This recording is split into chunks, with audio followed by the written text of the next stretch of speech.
friends, வணக்கம் and welcome to Kanna's Kitchen Tamil. நீங்கள் first time என்னோட வீடியோ பார்க்குறீங்கன்னா மறக்காமல் கீழே உள்ள subscribe பட்டனை ப்ரெஸ் பண்ணி அதுக்கு பக்கத்தில் உள்ள பெல் ஐக்கானை ஆன் பண்ணுங்கள். அப்போது அதில் 3 ஆப்ஷன்ஸ் வரும். அதில் மேலே உள்ள ஆல் என்கிற ஆப்ஷனை செலக்ட் பண்ணுங்கள். அப்போ நான் போடுற ஒவ்வொரு வீடியோட நோட்டிஃபிகேஷனும் உங்கள் மொபைலுக்கு வந்து சேரும். மிகவும் சுவையான அதே நேரம் சத்தான பால் ரொட்டி செய்கிற முறையை தான் நாங்கள் இன்றைக்கி பார்க்க போகிறோம். இது சில்லு களின்னு சொல்லுவாங்க சில பகுதி மக்கள். வாங்க இதை எப்படி செய்கிறேன்னு பார்க்கலாம். ஒரு கப் உளுந்து எடுத்து ஒரு பேனில் போட்டு அதை எண்ணெய் விடாமல் அதை நல்லா வறுத்து எடுத்துக்குங்க. இந்த மாதிரி நல்ல கோல்டன் ப்ரௌனாக வந்ததும் இதை அடுப்பிலிருந்து எடுத்துக்கலாம். ஒரு கப் அரிசி மா இதில் எடுத்துருக்கிறேன். அதோட ஒரு 3 to 4 டேபிள் ஸ்பூன் சீனி சேர்த்து அதை மிக்ஸ் பண்ணி வைங்க.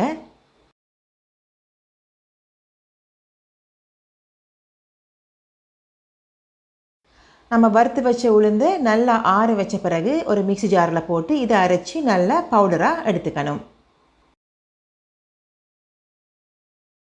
இதில் இருந்து ஒரு அரை கப் அளவுக்கு இந்த அரிசி மாவோடு சேர்த்து அதையும் நல்லா மிக்ஸ் பண்ணுங்கள்.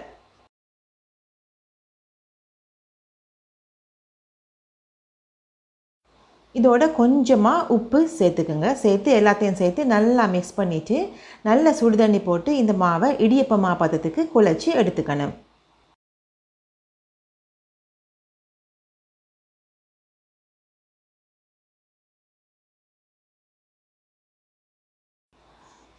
இப்போ இந்த மாவிலிருந்து குட்டி குட்டி போல்ஸாக எடுத்து கையில் வச்சு உருட்டிட்டு இதை சின்னதாக ப்ரெஸ் பண்ணி இந்த மாதிரி ஒரு ஷேப் எடுத்துக்குங்க. இப்படி இந்த எல்லா மாவையும் இந்த ஷேப்புக்கு எடுத்து வைங்க.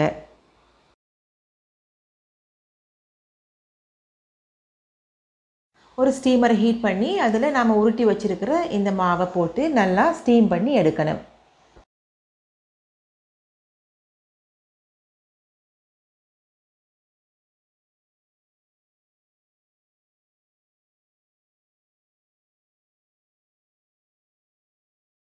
இது அவிஞ்சதும் இதை இன்னொரு டிஷ்ஷில் மாற்றி வச்சுடுங்க.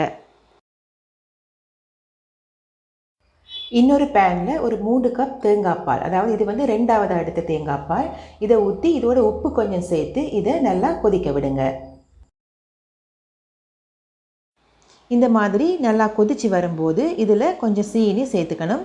சீனி உங்கள் சுவைக்கு ஏற்ற மாதிரி சேர்த்துக்கலாம். நான் இதில் ஒரு அரை கப் அளவுக்கு சீனி சேர்த்துக்கிறேன். உங்களுக்கு கூட தேவைன்னா அதிகமாக சேர்த்துக்கலாம். சீனியெல்லாம் நல்லா கரைஞ்சா பிறகு இப்போ அவிச்சு வச்சுருக்கிற இந்த ரொட்டிகளை இந்த பாலுக்குள்ளே போட்டு நல்லா மிக்ஸ் பண்ணுங்கள். இந்த ரொட்டின்னு சொல்லலாம், இல்லை சில்லுன்னு சொல்லலாம். இந்த பால் நல்லா கொதிக்கும் போது நாம் ஏற்கனவே அரைச்சி வச்சுருக்கிற இந்த உளுத்த மாவிலிருந்து ஒரு 4-5 டேபிள் ஸ்பூன் எடுத்து போட்டு நல்லா அதை மிக்ஸ் பண்ணுங்கள். உளுத்தமாக போட்டதும் இது கொஞ்சம் இறுக ஆரம்பிக்கும். இந்த நேரத்தில் நீங்கள் முதல் பாலை சேர்த்துக்கலாம். நான் இதில் ஒரு கப்பும் இன்னொரு அரை கப் பாலும் சேர்த்துருக்கிறேன்.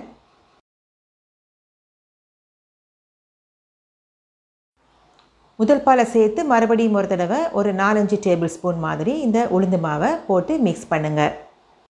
இந்த திக்னஸ் வர்ற வரைக்கும் நீங்கள் உளுத்த மாவை கொஞ்சம் கொஞ்சமாக போட்டு கிளறி எடுத்துக்கோங்க. பால் ரொட்டி ரெடி ஆச்சு.